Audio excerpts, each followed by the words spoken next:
Okay, we've moved on to one variable inequalities, and I will go over this with you guys right now.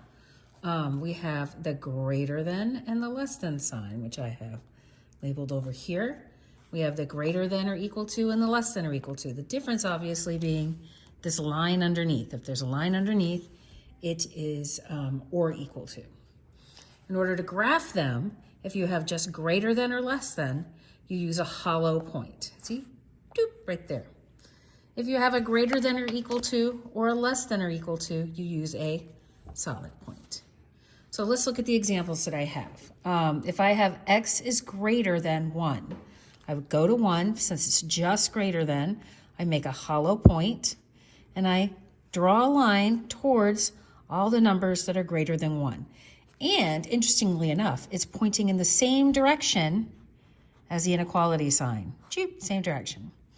If I have x is less than -1, I go to -1, hollow point, because there's no line underneath, and I point to the numbers that are less than -1.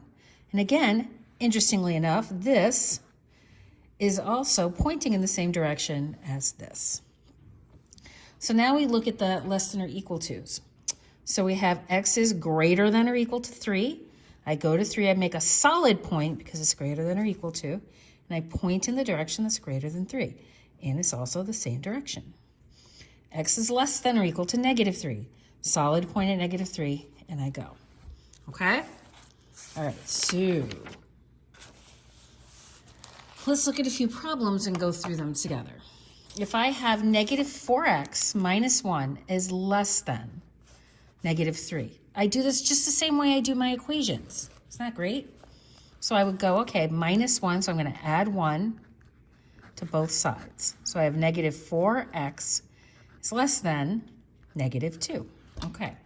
Now, I'm going to do the same thing I do with the equations, and I'm going to divide both sides by -4. Now, this is the thing you need to pay attention to. If you ever divide by a negative on both sides, you flip the inequality.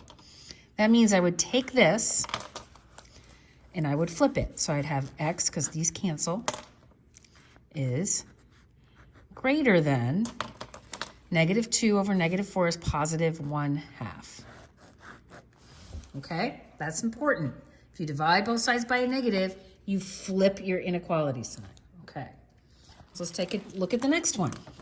The first thing we do is we do the order of operations, and we multiply through by that -3. So I have 2x minus -3 times x is -3x. -3 times 2 is -6 is greater than or equal to -9. Next, we're going to combine like terms. 2 minus 3x is -x minus 6 is greater than or equal to -9. Since it's -6, we're going to add 6 to both sides. So now I have -x is greater than or equal to -3. Now again, I have a -x, which means I've got to divide both sides by -1 to make it positive.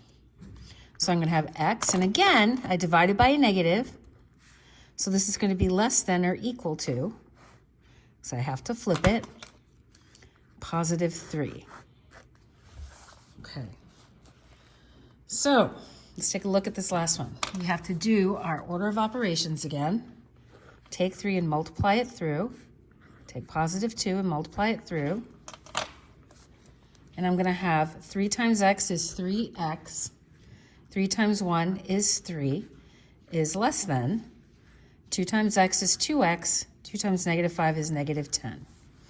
I'm going to subtract 2x from both sides because I like to keep a positive x, as we've talked about. So now I have x plus 3 is less than -10. All right. So now this is +3, right? So we're going to do the inverse operation. So I have to kind of do the opposite. So I'm going to subtract 3 from both sides. And I get x is less than -13, my lucky number. Okay, so this is part 1 of this particular lesson, and I will talk to you in the next part. Bye.